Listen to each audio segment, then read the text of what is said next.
జగన్మోహన్ రెడ్డి గారు ఒక నిర్ణయం తీసుకున్నారు.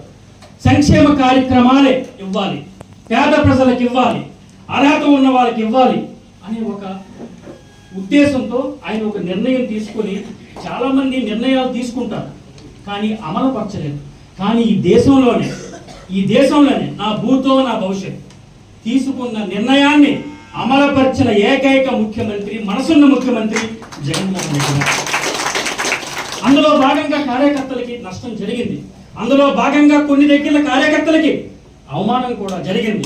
మళ్ళీ మనందరం కూడా ఓర్చుకోవాలి. జగన్మోహన్ రెడ్డి గారు ఈ మధ్యనే బహిరంగంగానే ప్రెస్ మీట్ పెట్టి మరీ చెప్పారు, మీరు 2.0 జగన్మోహన్ రెడ్డి గారిని 2029లో మీరు చూస్తారు, కార్యకర్తలకి నాయకులకి పెద్దపేట వేస్తానని జగన్మోహన్ రెడ్డి గారు చెప్పారు.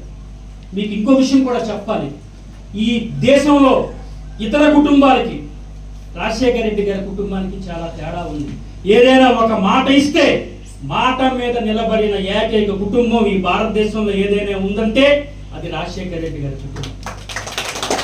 అందుకు మనందరం కూడా సమిష్టిగా కృషి చేసి మళ్ళీ 2029లో మనం మళ్ళీ అధికారంలోకి రావాలి. మళ్ళీ వైసీపీ జెండా రెపరెపలు వాడలోని అలాగే వార్డులోని ఎగరవేయవలసిన బాధ్యత మనందరి పైన ఉందని చెప్పి సభాముఖంగా మీకు తెలియజేసుకుంటూ